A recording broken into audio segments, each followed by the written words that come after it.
Welcome to Bay Rats and Buoys with your host, Captain Gaige. What is up, everybody, and welcome back to episode number 5 of Bay Rats and Buoys, coming to you live from Huntington Harbor. I'm sitting on my boat. It's October 31st. Happy Halloween, everybody. It's 76 degrees. What's the water temp? Water temp was like 61 and a half. It's fluctuating from 58 to 64, I'm seeing at the highest. But it's Halloween. It's mid-70s here on Long Island. We kick off November in the 70s. This is going to be an incredible way to close out October and bring in another fall month. Before you know it, it'll be Thanksgiving, and I'll be doing these in the studio, which I can't wait to do these in the studio, because when it comes down to doing these in the wintertime, I am going to be talking a lot more about boating and gear that we use and equipment and technology and all of that great stuff.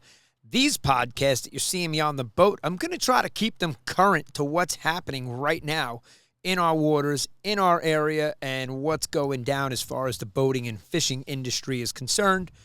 And I really appreciate you guys tuning in and downloading the episodes. And I appreciate all the Facebook admins that are sharing it in their groups. It's awesome. It's getting a lot of traction. I'm getting a lot of positive feedback everywhere I go. So it's a ton of fun, guys. So keep tuning into Bay Rats and Buoys. We appreciate you. And hopefully this show is going to grow. And last week, I don't know if you tuned in to Captain Jacob, but he was on. And me and him are going spear fishing tomorrow. So I am like super pumped, all jacked up, ready to go. Equipment's ready. I'm so stoked. It's going to be my first time doing it. We're free diving and we are spearfishing. And we're going to be here on Long Island. This water right now is gin clear. In fact, we were salvaging a boat the other morning, and from 15 feet down, you could see from the top to the bottom. You could see everything on the bottom. It was just crystal clear. So this time of the year, I love that about October, that the water is gin clear around here. And there's some really big fish here. I mean, we got back from doing some work on, Tuesday. And Jacob was in his wetsuit. And he was like, I'm just going to jump in here and go take a look and see what's around. And sure enough, every bass that he saw was 30 or 40 inches and 30 or 40 pounds. And he couldn't shoot any of them. I mean, he had a spear gun with him, and he couldn't take any of them because they were all oversized slot fish. So the slot fish here in New York is 28 to 31 right now. We can't wait for that to change. Hopefully that'll change eventually, that the fishery sustains itself and gets back to the way it should be. But just the past couple of days, guys, the birds have been working. The cormorants are in full. I mean, there's just hundreds of them in the water working with the gulls. And it's incredible to see all these different species of birds working together this time of the year. And the bass are just jumping out of the water in the videos. If you check out any of the reports that come on before this in the Facebook groups, or you can get it at sandcitycharter.com, you'll actually see the footage of me in the back bays. I mean, I'm in 3 feet of water at times. And yesterday, the bass were blowing up right on the shoreline. I mean, they were in a foot of water, and it was incredible. And that's what I love about this time of the year. You don't know what to expect. Like, I'll give you an example of this morning. So the past 3 days, it's been lights out, birds working, bass jumping out of the water, bluefish jumping out of the water, and every cast we're hooking up on top water, light tackle. Today I was throwing a casting egg with a game changer fly on it. I mean, we were just changing it up, having fun out there, because the past 3 days have just been nonstop. But check this out. So I'm looking around with the binoculars, and I'm going to head into one of the back bays, and I see a log floating in the water. And I said to Tommy that was with me this morning, I said, Tommy, I said, keep an eye on that log over there, because if it swims away, that means it wasn't a log. And I kid you not, the head pops up, and boom, away it goes. Water temp was 58 degrees, and it is October 31st, and I had my first official seal sighting, so I can actually say to you, yes, the seals are here, and I saw them. And when I tell you, there were guys working the surf in the back, and they had sent Tommy a message saying nothing. They've got nothing since yesterday, and I have a feeling it's because the seal, it was just loaded with bait. So there was no bait, no fish, no birds, all the way into the back. And the seal had moved in. And when that happens, guys, usually it's mid-November. So usually it's another 2 weeks before I see the seals. And am I surprised? No, because somebody did tell me that they had a seal sighting. And, I believe half of what I see and, none of what I hear. So in that regard, I'm like, okay, maybe he saw a seal. Maybe he saw a log. I don't know. Anyway, he definitely saw a seal, and I believe him because I saw the seal today, and it was back here in a back bay. And here's what happens this time of the year. That water temperature drops, and the squid come into the back harbor. Now, in the evening time, right about now, got another hour and change until that sun drops, that sun sets, and, it gets dark right after 6 o'clock now. And in the back harbor, right here, the birds are going crazy. The fish are jumping out of the water, and it's on right here. And that is, last night we come in, the sun went down around 6:30. By 6:30, it was getting dark. And I want to say it was like 7 o'clock. I was rolling through the harbor, and guys were out here squid fishing. So last night was the first night, and I'm out here 7 days a week, guys. So between work and chartering and all the fun stuff that I do on the water, I'm here every day. And so last night was the first night that I actually got to see the people here with the lights over the sides of the boat, green lights in the water, and they were squid fishing. I was going to drive over and see if they were actually catching any or if they were just checking out their spots ahead of time and seeing if anything was going on. Usually you can tell by the guys down at the dock that set up the generators and have the lights in the water and run it all night long. Once those guys are set up, you kind of know the squid are here because they're there, and they're catching them all night long. So I'm excited to get out there and do that as well this year. I'm hoping to squirt a couple people with some ink and have some fun. But this time of the year, the bass come in here because the squid are in the harbor. And the bass are in here. The bait is in here. The birds are working. So that's what's so cool about the fall. And it's not just here. It's all over. It's every back bay. It's every estuary. The South Shore of Long Island. I'm on the North Shore. So I'm in between the North Shore of Long Island and Connecticut.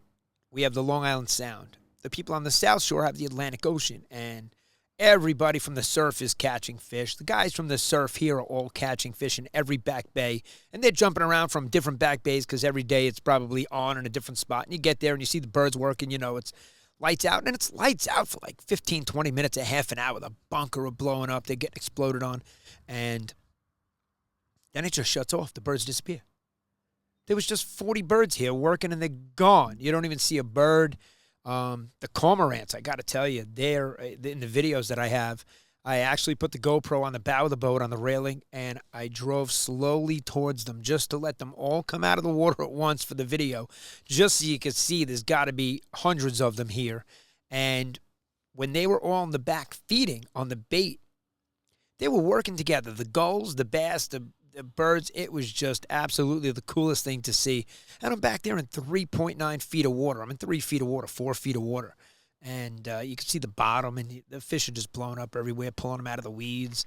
And it was just a ton of fun. So that's what I love about the fall. This time of the year is great. And then if you want to vary off of any of that top water action with the light rods that we're using, the light tackle, like Sunday, we got a whole boat full of people. We're going black fishing. So we got, the green crabs are here. They're in our pen, and we'll load them up on the boat, and we're going to go out and do some black fishing this weekend. So we're super excited about that. My mate's been away for 2 weeks now, so been running charters by myself, so I can't wait to have my mate back tomorrow.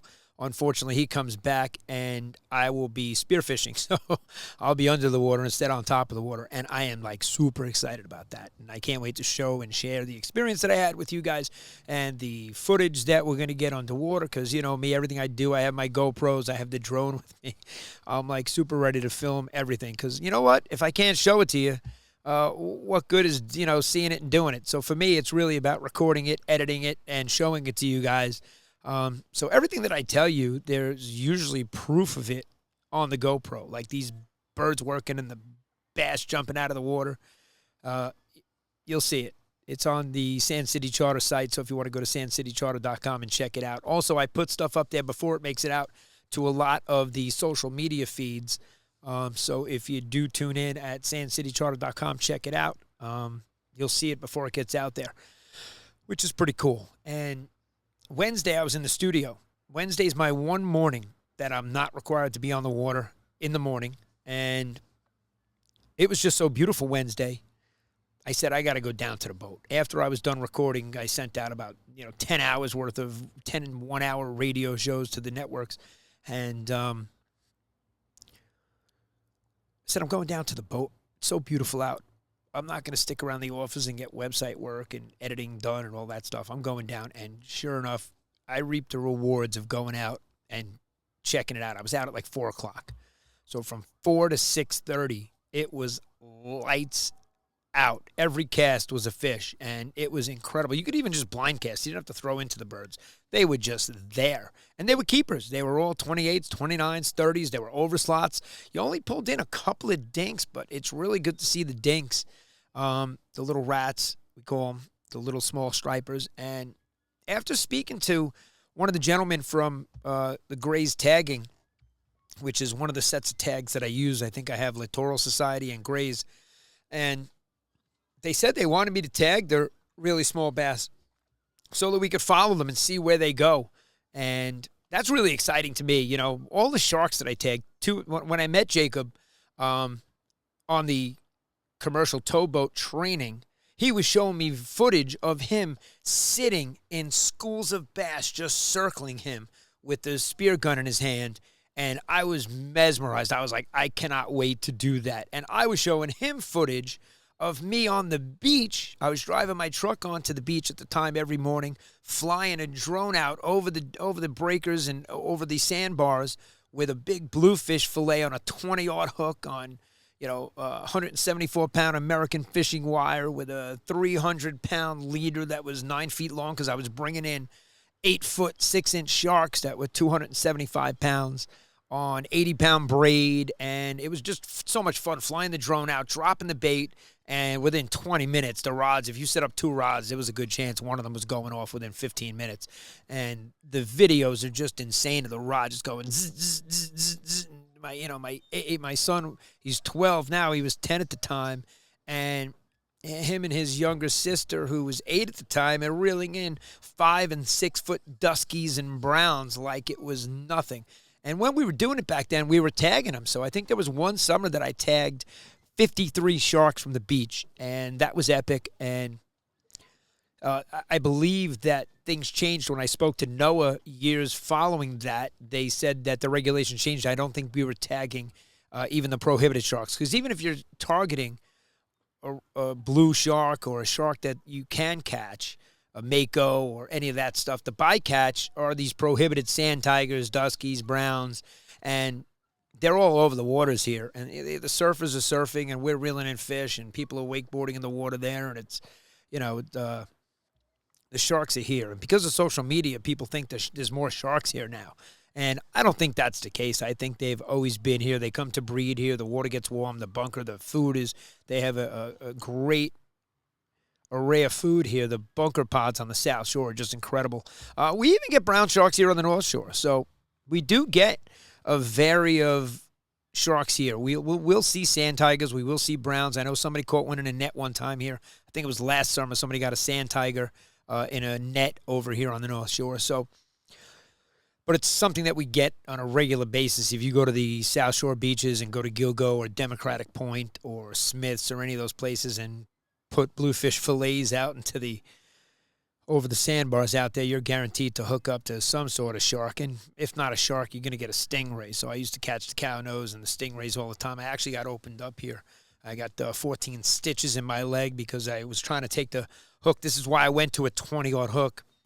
I wanted to stop catching the bycatch of a stingray because it was like reeling in a parachute, and they just suction themselves to the sand bed, and they're tough to move when they get close to the beach if they don't want to budge. And I hate to cut anything off and leave a hook in anything. So I was trying to flip it over because obviously their mouths are on the bottom, and I was trying to flip him over. And as I lifted him up to go flip him over, and I do this in the water. I mean, I learned a lot tagging 53 sharks.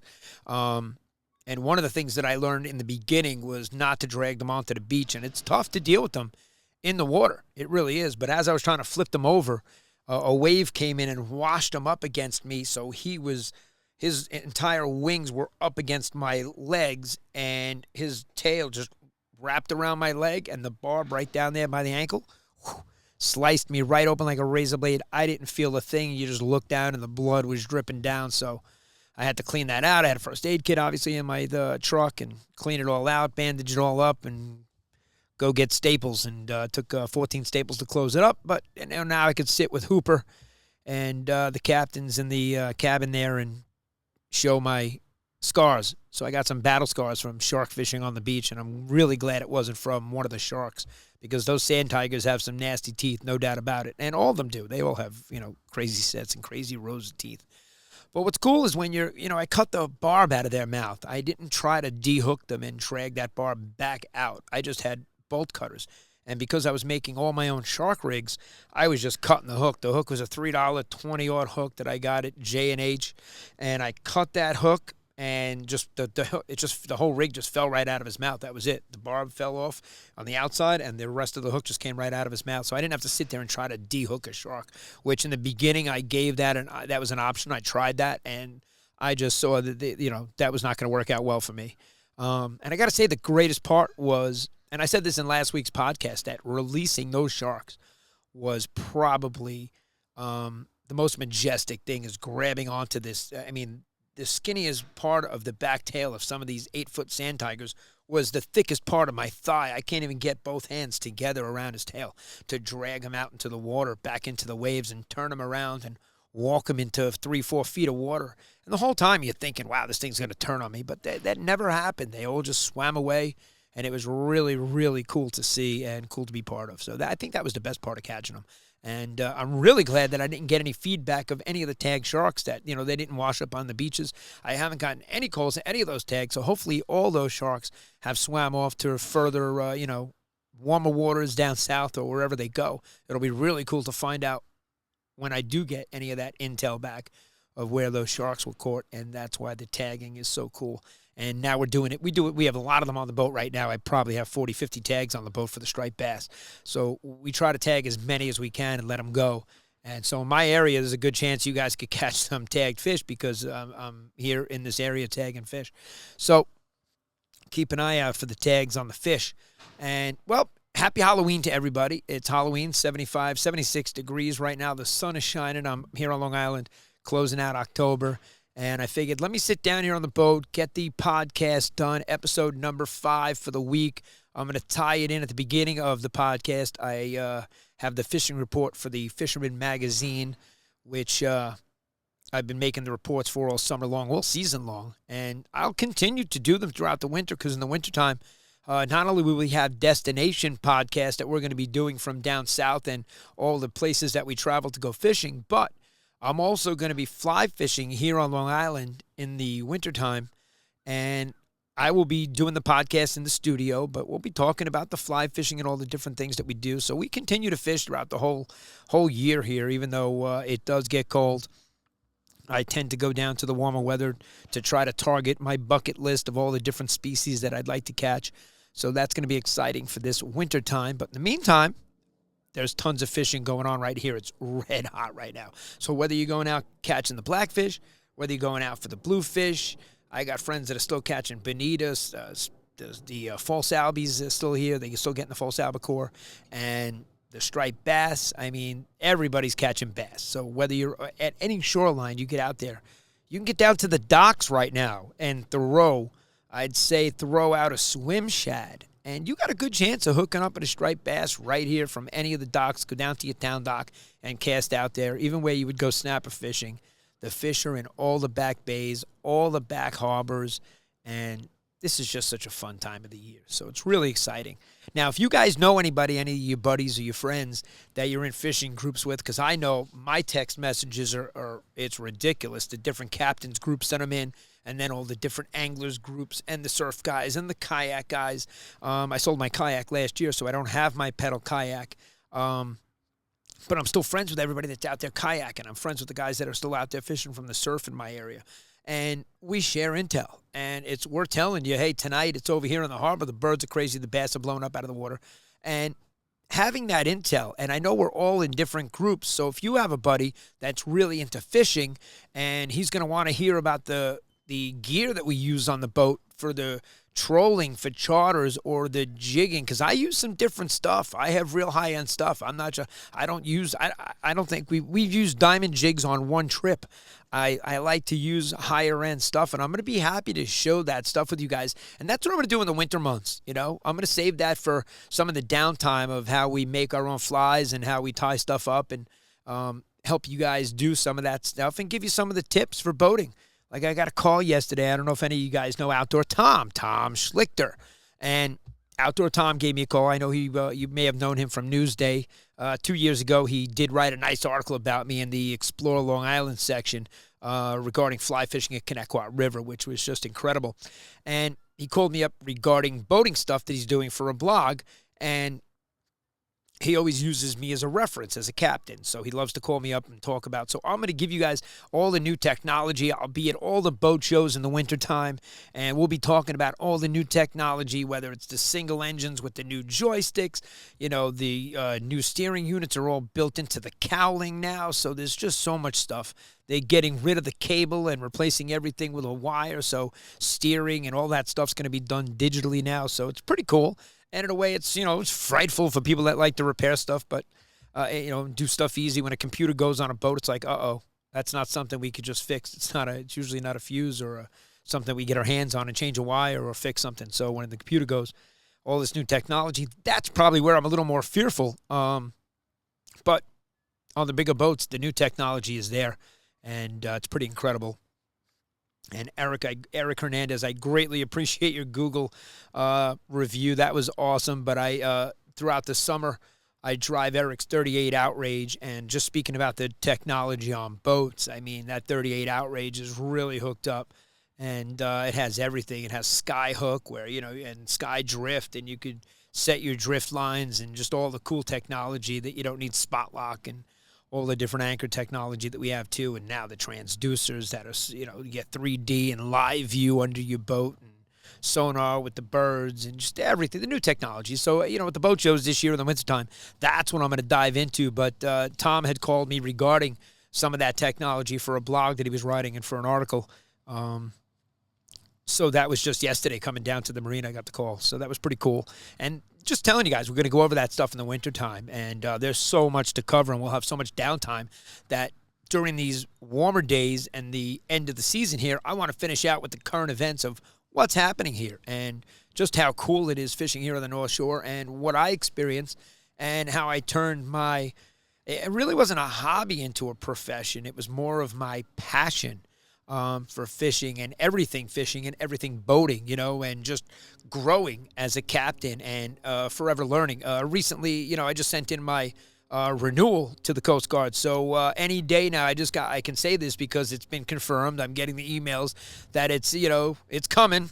The new captain's license, it's on its way, and I got the upgrade, so I'll be announcing all that in future episodes because I like to say it as it happens. I'm telling you that in advance. It is happening because I'm already confirmed. I hate talking about stuff now, like telling you I'm going spearfishing tomorrow, and then let's say the trip gets canceled, and it's like, now I can't tell you about spearfishing, but the trip's not getting canceled.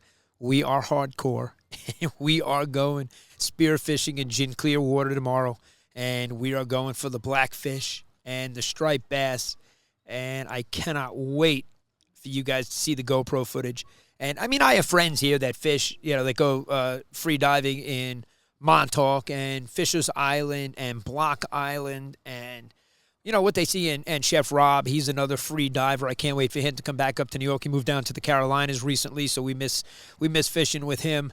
And he's probably another one of the most hardcore fishermen that I know. But even seeing his video footage of him in the deep blue sea with the sharks that he was with, the photographs, I mean, it really is National Geographic quality stuff. When you see it, you're just like, wow.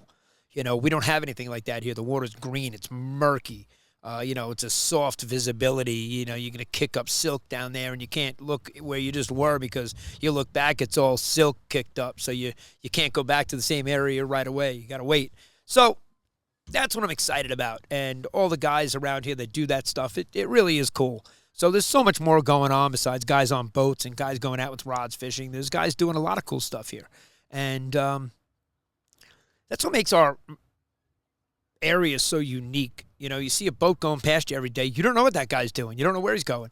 And then there are boats that I see out there every day, and they're next to me, and I know their names. I know their boats. We're texting each other, and we're telling each other what's happening out here. And that's what makes that community and the camaraderie in it so cool is we do share intel, and we do share information, and that helps one another. I'm going to help people get on fish. I love taking people out on the boat, and I'd rather have the GoPro in my hand, just like this morning.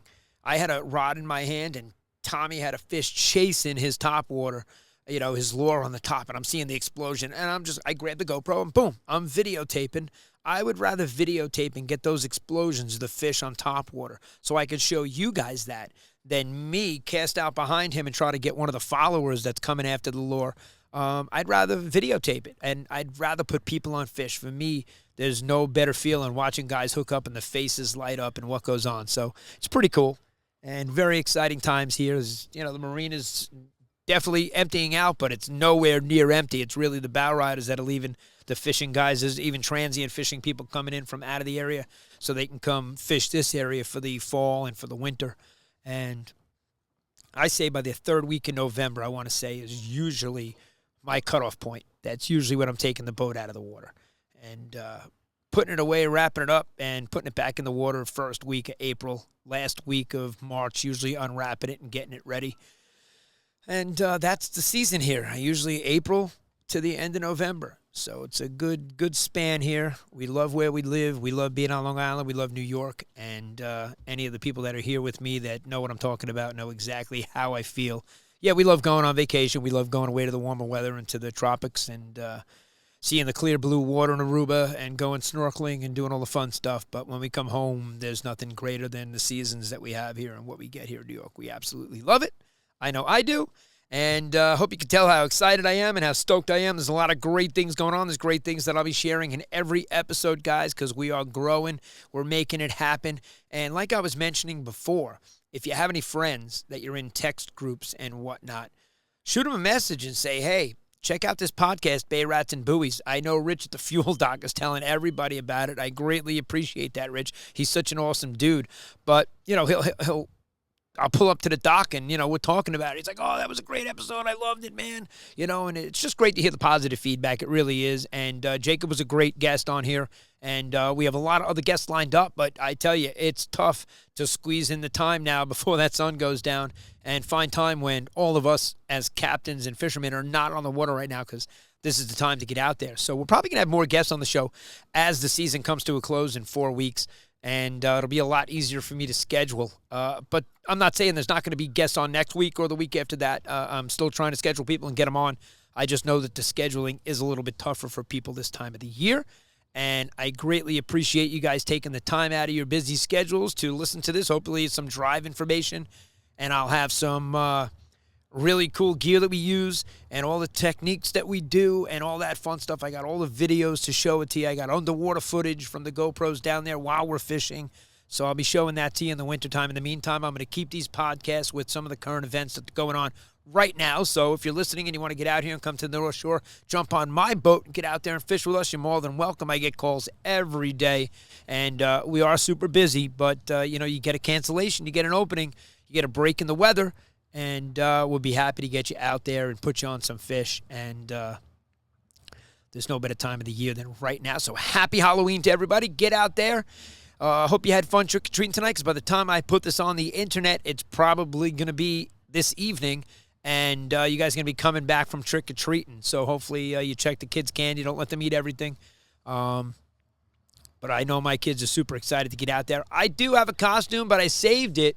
I'm going to put it on while we're fishing because I got some stories to tell, and I think it goes better than me just wearing a costume here today on the boat for Bay Rats and Buoys, episode number 5, available wherever you guys get your podcasts. Share it with your friends. Click them in the text message and say, yo, check this out. Here's the link, and send them the name Bay Rats and Buoys. You could search for that anywhere, whether it's Apple Podcast, Amazon Music, YouTube.